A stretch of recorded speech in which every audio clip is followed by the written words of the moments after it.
गंगा का ये किनारा है जहां से हर हर महादेव के नारे लग रहे हैं, तो नरेंद्र मोदी जी के लिए भी नारे लग रहे हैं।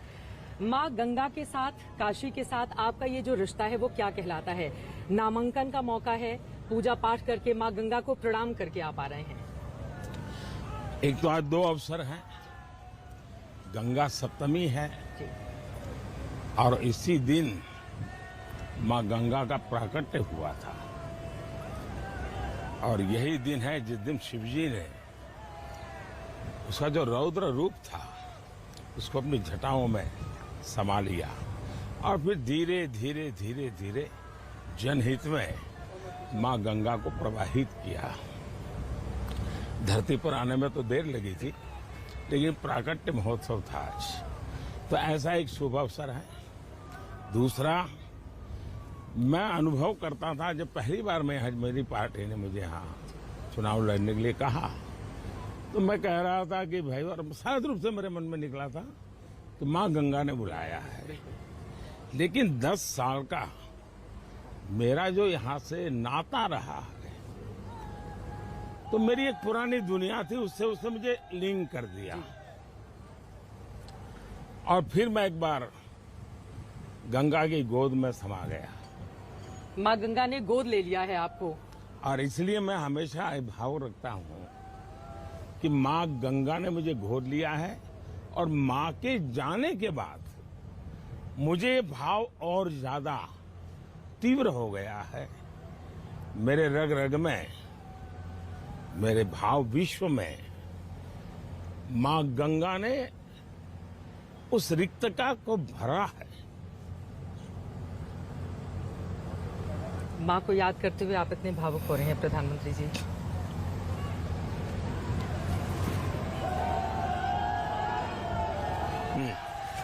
ये जो आपकी भावना है, मां गंगा ने एक वक्त पर आपको बुलाया और फिर आप काशीवासी ही होकर रह गए। यहाँ के लोगों का जिस तरह से प्यार स्नेह आपको मिलता है और मां गंगा का आशीर्वाद, काशी वाले तो ये भी कहते हैं कि अगर रानी अहिल्याबाई के बाद किसी ने काशी नगरी को बदलने का काम किया है, इसको विकास की तीव्रता देने का काम किया है, तो वो नरेंद्र मोदी हैं।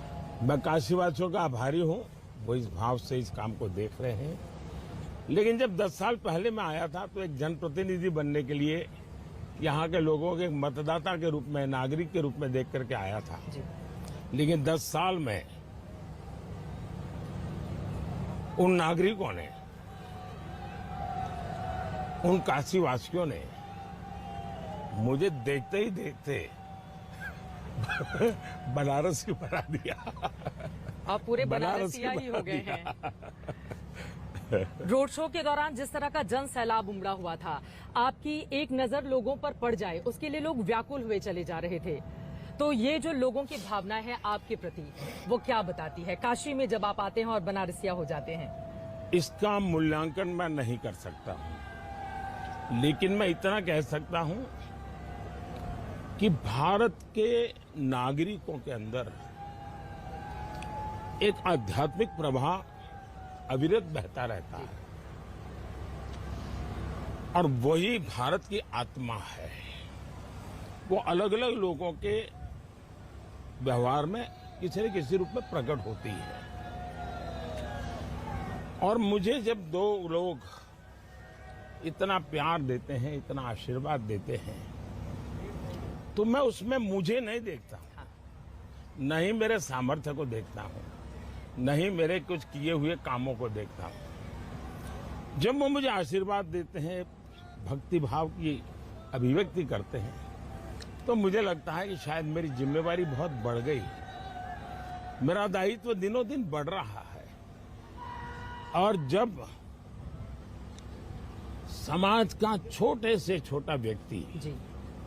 और परिवार का छोटे से छोटा बच्चा समान रूप से ये भाव व्यक्त करता है, तो मुझे लगता है कि पहला मुझसे कोई गलती ना हो जाए।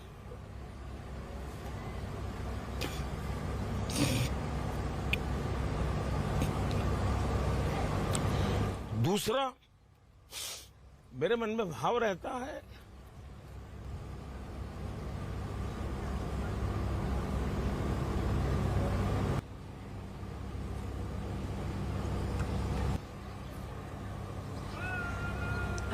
ये भाजपा नहीं है जी।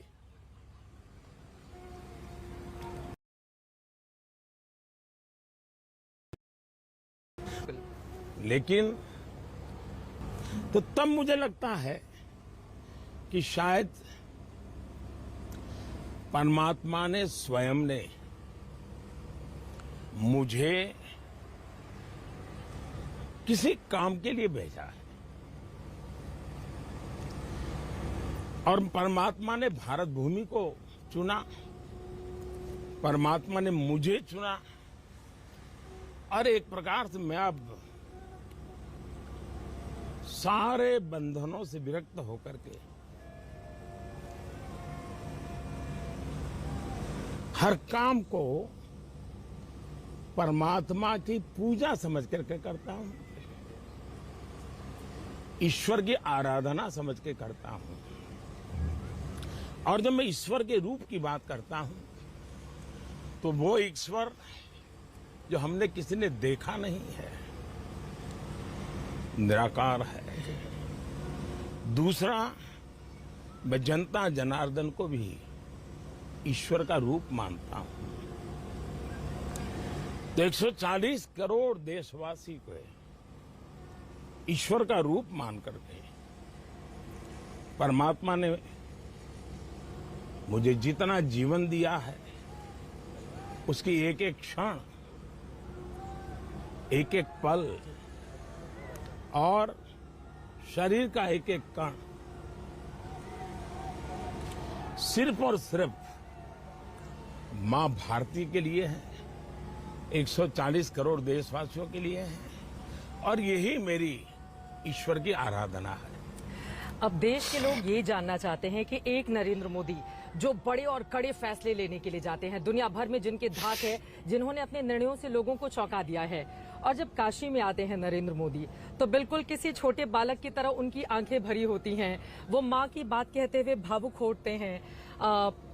उनकी जो जुबान है वो सोचने लगती है कि क्या बोला जाए। तो ये जो दो अलग अलग नरेंद्र मोदी हैं, इसको अलग अलग नहीं है।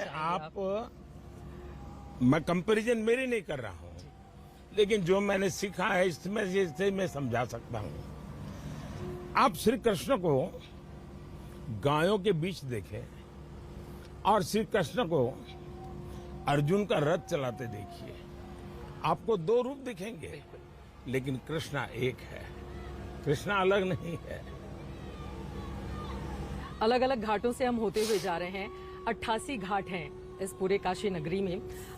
नमामि गंगे प्रोजेक्ट के तहत आपकी ओर से बहुत ज्यादा काम करवाया गया और यहाँ पर घाटों की साफ सफाई अपने आप में लोगों को आकर्षित भी करती है। 2017 और 18 का जो काशी में आने वाले लोगों का आंकड़ा था वो तकरीबन 62 लाख था। 2022-23 में वो पहुंचकर 7 करोड़ हो गया है। और काशी के लोग बताते हैं कि जब जब मोदी यहाँ आते हैं तब तब पर्यटकों की तादाद, श्रद्धालुओं की तादाद बढ़ती चली जाती है। हमारे देश में दुर्भाग्य से भारत के सामर्थ्य को नकारा गया। इतना ही नहीं, उसको एक प्रकार से नीचा दिखाने का भरपूर प्रयास हुआ। 140 करोड़ का देश, हर बेटे की इच्छा रहती है कि मैं मेरे माँ बाप को गंगा स्नान कराऊंगा, मेरे माँ बाप को 4 धाम की यात्रा कराऊंगा। अब मैं अध्यात्म, भावुकता सब छोड़ दूं, लेकिन मैं एक कॉमर्शियल माइंड से सोचूं, फाइनेंशियल माइंड से सोचूं। 140 करोड़ का मार्केट, जो गंगा जाना चाहता है, जो 4 धाम जाना चाहता है, जो 12 ज्योतिर्लिंग जाना चाहता है, जो अष्ट गणेश की पूजा करना चाहता है, जो 51 शक्तिपीठ जाना चाहता है, इतना बड़ा, और वही तो इस देश के मालिक हैं, उन्हीं को तो टैक्स से देश चलता है। क्या उनको शुद्ध पानी नहीं मिलना चाहिए? उनको सफाई नहीं मिलनी चाहिए? क्या उनको टॉयलेट की सुविधा नहीं मिलनी चाहिए? उनको रात गुजारनी है तो अच्छी व्यवस्था नहीं मिलनी चाहिए? उनको इंटरनेट कनेक्टिविटी नहीं मिलनी चाहिए? और मैं मानता हूं ये उनका हक है। चूंकि ये धार्मिक स्थान है, इसलिए मेरे देश के लोगों का हक मैं छीन लूं, ये मुझे गवारा नहीं है। तो मैंने इसमें इकोनॉमी भी देखी है और इसमें मैंने भविष्य भी देखा है। और जब आप अपनी चीजों का सम्मान करते हैं, गौरव करते हैं, तब जाकर के दुनिया करती है। बिल्कुल। और G20 समिट में हाँ। मैंने एक प्रयोग किया कि मैं G20 को मोदी तक सीमित नहीं रखूंगा, मैं G20 को दिल्ली तक सीमित नहीं रखूंगा, मैं G20 को देश के अलग अलग स्थानों पर 200 मीटिंग करके ले गया। बिल्कुल। और उसका परिणाम ये हुआ कि G20 का काम तो हुआ, लेकिन दुनिया को और सारे डिसीजन मेकिंग लोग आते थे यहाँ। करीब 1 लाख लोग आए थे। दुनिया के महत्वपूर्ण देशों के निर्णय प्रक्रिया के जो महत्व के लोग होते हैं, करीब 1 लाख लोग आए थे। बिल्कुल। और उन 1 लाख लोगों ने ये सारा देश देखा, तो उनको जो दिल्ली के बाहर उनको लगता अच्छा ये देश ऐसा है, इतना विविधताओं से भरा हुआ है। तो मैंने मेरे देश का ब्रांडिंग करने के लिए भी G20 का उपयोग किया। बिल्कुल। विश्व के कोई नेता आते हैं, मैं उनसे गंगा आरती करवाता हूं। हाँ, बिल्कुल। उसमें मुझे क्या, मैं इनका हिंदूकरण नहीं कर रहा हूं। मैं उनको प्रकृति के प्रति हमारा प्यार क्या है, हम प्रकृति के प्रति कितने समर्पित हैं। हम प्रकृति के संघर्ष करने वाले लोग नहीं हैं, हम प्रकृति का विनाश करने वाले लोग नहीं हैं, हम प्रकृति का संरक्षण करने वाले लोग हैं, हम प्रकृति का संवर्धन करने वाले लोग हैं। और दुनिया जो ग्लोबल वार्मिंग की चिंता करती है ना, मैं गंगा आरती करा करके उनको सिखाता हूँ कि ग्लोबल वार्मिंग की समस्या का समाधान इन प्रकृति के प्रति भक्ति में है। और उसका असर भी हम सब लोगों ने देखा है। फिलहाल अलग अलग हिस्सों से गुजरते हुए हम चले जा रहे हैं। आगे बाबा विश्वनाथ का वो धाम आ जाएगा जिसका कायाकल्प करने का काम आपकी ओर से किया गया, और 70,000 लोग एक बार आके वहां पर दर्शन कर सकते हैं, इतना भव्य बनाया गया है। तो बाबा विश्वनाथ का आशीर्वाद 400 पार के लिए मिल रहा है क्या? एक तो मेरा मूलतः ये फिलॉसफी चिंतन है कि अब जैसे मेरे यहाँ गुजरात में जाएंगे तो बलसाड़ के दूर जंगलों में एक आदिवासी मंदिर है, आदिवासी लोग वहां आते हैं। मोगरा और समथिंग नाम है, मैं भूल गया। और लाखों लोग आते हैं, एक टॉयलेट नहीं। वो जब पेड़ के नीचे सोते थे तो मैंने सबसे पहला उसको रिनोवेट किया था। ठीक है। तो अब से मुझे लगा ये एक बड़ी ताकत है, और एक प्रकार से आदिवासी समाज ने मुझे प्रेरणा दी जी। दूसरी एक घटना मेरे लिए बड़ी इमोशनल हो गई। मैं जब 2017 का यहाँ असेंबली का चुनाव था तो मेरा यहाँ काशी में रोड शो था, और दूसरे दिन मेरी सोमनाथ में सोमनाथ ट्रस्ट की मीटिंग थी। बिल्कुल। तो मैं यहाँ काशी रोड शो करके रात को गुजरात जाकर के सोना था, तो गांधीनगर गया। जी। तो मैंने सोचा मेरी माँ का, मेरे भाई के यहाँ रहती, रास्ते में घर पड़ता है। तो मैंने कहा मैं माँ को देर हो गई लेकिन माँ को पैर छू करके जाऊंगा। तो माँ के पास गया और माँ को मिलता था, पहला सवाल रहता था 8 बजे सुबह मिलो तब भी, दोपहर को मिलो तो भी, रात को मिलो, खाना खाया, ये पहला सवाल माँ का। फिर कहाँ से आए हो? मैंने कहा माँ मैं काशी से आया। अच्छा तुम काशी गए थे? मेरे लिए आश्चर्य था, उस समय उनकी उम्र 93-94 होगी। उन्होंने कहा तुम वो काशी विश्वनाथ जाते हो कि नहीं जाते हो? मैंने कहा माँ तुम्हें काशी विश्वनाथ शब्द कैसे याद है? बोले नहीं मैं गई हूँ। बोले 40-50 साल पहले गई थी, तेरे पिताजी ले गए थे। तुम बोले वही मंदिर ना जो लोगों के घरों में जैसे जाते हैं, गलियों में जैसे किसी घर में जा रहे हैं मिलने के लिए, और फिर पता चलता है तो मंदिर है। तो बोले अभी भी ऐसा ही है क्या? मैंने कहा हाँ माँ ऐसा ही है। तो क्या तुम क्यों बैठे हो, क्या करते हो तुम? तो मुझे पूछा। मैंने कहा मैं वहीं से आ रहा हूँ और तुम्हारे लिए प्रसाद देने आया हूँ। और मैंने कहा मुझे सुबह यहाँ से सोमनाथ जाना है। नहीं बोले वो तो मुझे बराबर याद है, ऐसा है। बोले किसी के घर में जैसे गली में जाते हैं ऐसा है। मेरी माँ पढ़ी लिखी नहीं थी, उनको ये विश्वनाथ याद रहना, उनको पूरा दृश्य याद रहना 40-50 साल के बाद। वैसे मेरी माँ की मेमोरी बहुत शार्प थी, आखिरी तक मैंने देखा बहुत शार्प थी। तो एक, और दूसरा मेरी माँ के एक वाक्य मुझे ये मैं कभी भूल नहीं सकता। और वही माँ जब 100 साल की हुई और उनका 100 का जन्मदिन था जी। तो मैं माँ के पैर छूने गया था। हम कभी जन्मदिन वगैरह तो मनाए नहीं जीवन में। तो माँ ने कहा, मैंने माँ को कहा माँ मैं मेरे लिए तो कुछ कहो, तो मैं क्या करूं? तो मेरी माँ ने एक जो वाक्य कहा है, शायद बड़े बड़े पंडितों के लिए भी बड़ा मुश्किल होगा। ज्यादा वो बोली नहीं। उसने कहा देख भाई, दो चीजें ध्यान रखा। अच्छा, इसके साथ मैं एक और बात कहता जी। हूँ। मैं पहली बार जब मेरा मुख्यमंत्री बनना तय हुआ तो मैं दिल्ली से गुजरात गया, तो मैंने सोचा पहले माँ को मिलके बताऊं कि मेरी नौकरी बदल रही है। जी। तो मैं गया, माँ को कहा, मैं कहा, माँ मैं अब गुजरात आ रहा हूँ। आपने कहा नौकरी बदल रही है। तो मैं भाग के पास गया, जी। मैंने कहा माँ मैं अब गुजरात अच्छा अच्छा तुम गुजरात आ जाओगे? हाँ। तो उनकी खुशी यही थी कि मैं गुजरात आ रहा हूँ। फिर मैंने कहा मुझे ऐसा एक काम मिला है तो मैं काम करूँ। अच्छा, तो बोले एक काम देखना। हाँ। गुजराती में शब्द है लांच, रिश्वत के लिए बोलते हैं। बोले देखिए दो काम जरूर करो, लांच लेना नहीं और गरीब को भूलना नहीं। ये दो बातें कही। 100 साल के उम्र के समय इतने साल मुख्यमंत्री, इतने साल प्रधानमंत्री रहने के बाद गया तो माँ को मैं मिलने गया 100 साल की उम्र पे। मैंने कहा माँ आज 100 का जन्मदिन है, मुझे भी तो कुछ आप आदेश दीजिए। हाँ।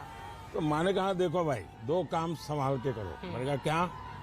एक काम करो बुद्धि से, हाँ। जीवन जियो शुद्धि से। तो मैंने मेरे भतीजे को मैंने कहा टैप कर लो भाई। ये वाक्य कोई कभी भी नहीं निकाल सकता है। तो ये दोनों चीजें मैं जोड़ के देखता हूं कि उनके अंदर एक सातत्य था, एक विरक्त भाव था, और वो अपने बेटे को अपनी पर्सनल प्रॉपर्टी कभी मानती नहीं थी। पर्सनल प्रॉपर्टी कभी नहीं माना उसने मान के चली कि ठीक है मैंने जन्म दिया है, देश के लिए काम हाँ। करेंगे। अब देखिए मैं गांधीनगर में रहता जी। था, मेरी माँ 2 किलोमीटर दूर हाँ। एक कमरे वाले घर में रहती थी। मैंने कहा माँ यहाँ आकर के अगर तुम रहोगी तो रह सकती हो, मेरे यहाँ सरकारी मकान है, कमरा है। उसने कहा भाई मैं तो रह लूंगी, हाँ। तेरे काम का क्या होगा? मैं तेरे काम को बिगाड़ने के लिए नहीं हूँ। और वो नहीं आई। यानी उनके मन में रहता था कि उसका बेटा अपने दायित्वों को पूरा करे। बिल्कुल। और माँ के जीवन की अमिट छाप आप पर दिखाई भी देती है। और मौजूदा वक्त में हम सब जानते हैं कि माँ बहनों का प्यार दुलार आपको कितना मिलता है। कहीं भी आप जाते हैं, बड़े बड़े होर्डिंग्स और पोस्टर लेकर लोग आ जाते हैं। आंसुओं की बौछार सी हो जाती है जब माँ बहनें आपको अपने पास देखती हैं। तो इसका इम्पैक्ट किस तरह से देख रहे हैं? और मुझे लगता है कुछ ऐसे राजनीतिक सवाल मैं जरूर करूं, क्योंकि आपके विरोधियों के बड़े सारे सवाल हैं आपके लिए। तो मैं अब आ जाती हूं, उत्तर प्रदेश में हम हैं। आपने भव्य रोड शो कर लिया है और यूपी की 2014 में 71 सीटें हमने देखी थी, आपने जीती थी 2014 में 62 सीटें 2019 में जीती थी। अब 2024 के लिए क्या है लक्ष्य उत्तर प्रदेश को लेकर आपका? हम 400 पार के लक्ष्य को लेकर के चल रहे हैं और ये 400 पार ये देश ने कहा है हमको करने के लिए, और देश इस मेरे भावना को और देश के आदेश को एक बराबर से ट्यूनिंग है। जी। उत्तर प्रदेश तो खैर हमें भरपूर आशीर्वाद देगा ही देगा, हाँ। कोई कमी नहीं रहने देगा। कांग्रेस का खाता भी नहीं खुलेगा। यहाँ पे खाता भी नहीं खुलेगा कांग्रेस का खाता भी नहीं खुलेगा। रायबरेली से तो राहुल गांधी मैदान में है। वो मीडिया के लिए बहुत महत्वपूर्ण परिवार है और मीडिया के लोग उस परिवार को बहुत संभाल भी रहे हैं, और शायद उनकी कुछ मजबूरियां रही होगी पिछले 7-8 साल में, तो वो संभाले, मुझे उसके लिए कुछ कहना नहीं है। मैं तो जमीन का आदमी हूँ, गरीब माँ का बेटा हूँ। और ये भी कह रहे हैं आप 40 सीटों के आसपास रहेगी कांग्रेस, तो क्या दक्षिण भारत से उसका सुपड़ा साफ होने जा रहा है? मतलब राजनीतिक मैं पंडित इस तरह साफ के मानता सवाल हूँ पूछ रहे हैं। कि वो वायनाड क्यों छोड़ना पड़ा उनको, क्यों भागना पड़ा? वो पराजय देख चुके हैं, और वायनाड से भागने के बाद रायबरेली आने के निर्णय के पहले उन्होंने अपनी भाषा, टोन बहुत ही तीखा कर दिया है और अनाप शनाप चीजें बोल रहे हैं। तो केरल ने उनको बहुत सबक सिखा दिया है। केरल शायद उनको पहचान गया है। उत्तर प्रदेश के लोगों ने हमेशा, चलो भाई बड़े उदार चरित लोग हैं यहाँ के, तो उन्होंने चलाया। अब वो कहते तुम हमें दगा दे करके भाग गए थे, चलो भाई अमेठी से हार गए, एक बार भी आए थे क्या? मान ली हार गए, एक बार भी आए थे क्या? यहाँ सपा के साथ हैं वो। ऐसा है, किसके साथ है? वो पहले भी सपा, बसपा, कांग्रेस तीनों निकल चुके थे। ये दो नौजवान भी पहले रील उतारते थे ट्रक पे चढ़ करके, काली बंडी पर जैकेट पहन करके, लेकिन उत्तर प्रदेश की जनता इन दोनों को पहचान गई है। और उत्तर प्रदेश की जनता ये परिवारवाद को स्वीकार नहीं कर सकती अभी। उसने देखा है कि और एक अल्टरनेट मॉडल है जो उत्तर प्रदेश के जीवन को बदल सकता है, और योगी जी के नेतृत्व में ये चीजें हुई है, परिवर्तन आया है और उसका असर है। और मुझे याद है जब मेरी माँ ने मुझे कहा था ना कि ये काशी का, तो मैंने कहा माँ मैं कुछ नहीं कर पाया क्योंकि यहाँ सपा की सरकार है, तो उनको मालूम नहीं था सपा क्या होता है। लेकिन मैंने कहा ये चुनाव में हम जीतेंगे, उसके बाद मैं कर पाऊंगा, क्योंकि हमें मालूम है, तो लोगों को पता है कि यहाँ बीजेपी की सरकार होना, दिल्ली में बीजेपी की सरकार होना उत्तर प्रदेश का सबसे उत्तम भाग्य है। आप योगी जी की तारीफ कर रहे हैं कि वो बहुत अच्छा काम कर रहे हैं उत्तर प्रदेश के लिए। मेरा सौभाग्य है कि मुझे ऐसी टीम मिली है हर राज्य में, चाहे विपक्ष में हो तो भी और सरकार में हो तो भी, चाहे मुख्यमंत्री हो तो भी, चाहे मंत्री हो तो भी, हर कोई सिद्धांतों के आधार पर, मूल्यों के आधार पर जी जान से जुटे रहते हैं। तो मेरे लिए गर्व की बात है कि मेरे पास ऐसे सैकड़ों होनहार लोग हैं। महाराष्ट्र और बंगाल क्या चैलेंज बनेगा बीजेपी के लिए? और महाराष्ट्र में शरद पवार जी का बयान आया है, उन्होंने कहा है कि छोटी छोटी पार्टियां कांग्रेस में आगामी वक्त में विलय कर लेंगी। उनके बयान को कैसे देखिए? उनका बयान आया बारामती के चुनाव के बाद, और शरद पवार का बयान है तो मतलब उसमें कोई न कोई महत्व है। और मैं पक्का मानता हूं शरद पवार मान चुके हैं कि मान्य विपक्ष बनना भी संभव नहीं है कांग्रेस के लिए, और इसलिए छोटी छोटी पार्टी अगर मर्ज कर देती है तो हो सकता है मान्य विपक्ष के लिए जो नंबर चाहिए वो उनको मिल जाएगा, और इसलिए वो मान्य विपक्ष की दिशा में जाना चाहते हैं, और इसलिए शायद वो इस बात में लगे हुए हैं कि मान्य विपक्ष बनाने के लिए इन सबको मर्ज कर दिया जाए। मुझे पता है बहुत कड़ी धूप है, लेकिन छोटे छोटे जल्दी जल्दी और धूप मेरी जिंदगी में बहुत बड़ा वो नहीं रखती है, क्योंकि मैंने जिंदगी इसी प्रकार से जी है। मैं सुख वैभव में इतनी ताकत कहाँ से आती है? एक वक्त पे मैं देखती हूँ सुबह सुबह आपका कार्यक्रम शुरू हो जाता है, अलग अलग जगहों पर जाकर आप रैली को संबोधित करते हैं, फिर शाम को रोड शो करते हैं, फिर रात में मीटिंग करते हैं। इतनी जो ताकत इसके सैकड़ों कारण हो सकते हैं, लेकिन मैं जो कन्विंस हो चुका हूँ, मैं खुद कन्विंस हो चुका हूँ, मुझे दुनिया को कन्विंस करने की जरूरत नहीं है। परमात्मा ने मुझे भेजा है, परमात्मा ने मेरे से काम लेना तय किया है। ये ऊर्जा भी परमात्मा देता है, प्रेरणा भी परमात्मा देता है, पुरुषार्थ करने की दिशा भी परमात्मा देता है। ये सब कुछ ऊपर वाले की कृपा है। इसीलिए राम मंदिर का निर्माण आपने करवाया, और उसके बाद वहां पर रामलला की राम मंदिर का निर्माण मोदी ने करवाया, ऐसा दावा करना गलत होगा। 500 साल तक एक संकल्प को लेकर ये देश जिया है, अनेकों पीढ़ियों ने बलिदान दिया है। अगर ये इसका श्रेय जाता है तो 500 साल तक तपस्या करने वाले, संघर्ष करने वाले, बलिदान करने वाले मेरे देश के सभी महापुरुषों को, मेरे देश के जन जनार्दन को इसका श्रेय जाता है। लेकिन परमात्मा ने और जनता ने मुझे निमित्त बनाया, शायद वो ईश्वर की कृपा है। चुनाव में मुद्दा रहेगा राम मंदिर का? चुनाव में राम मंदिर पहले भी मुद्दा नहीं था, आज भी नहीं है, भविष्य में नहीं रहेगा। राम मंदिर श्रद्धा का मुद्दा है। जिन्होंने राम मंदिर के निमंत्रण को ठुकरा दिया, उनको डर लगता है कि अब ये पाप हमें मार देगा, वो चिंता में है। आप जिस आत्मविश्वास के साथ अपनी बात कहते हैं, यहाँ पर एक दो जल्दी से सवाल और मैं पूछूंगी। ये आत्मविश्वास, आपने कहा कि जनता जनार्दन का प्यार मिलता है। परीक्षा पे चर्चा हमने अक्सर आपकी देखी है, अभी परीक्षा चल रही है, 378 सीटों पर चुनाव गुजर चुके हैं। हर चुनाव में आप इस देश का एजेंडा तय करते हैं, तो अब जो 3 चरण के चुनाव है उसके लिए क्या है एजेंडा आपका? कल ही 10वीं और 12वीं की परीक्षा के परिणाम आए जी, और जो उत्तीर्ण हुए हैं उनको मेरी बहुत शुभकामनाएं हैं, और जो उत्तीर्ण होने में थोड़े पीछे रह गए हैं, मैं उनके लिए कहूंगा कि निराश मत होना। जीवन में यही सब कुछ नहीं होता है, और इसलिए मैं 10वीं 12वीं के सभी बच्चों को और उनके माता पिता को भी कहूंगा कि आप उनका हौसला बुलंद कीजिए। जहां तक मेरा सवाल है, मैं इसे मेरी कसौटी नहीं मानता जी। ये जनता जनार्दन खुद को कस रही है। जनता सोच रही है कि हम ऐसा क्या करें ताकि मोदी दुनिया में भारत की साख और बढ़ाए।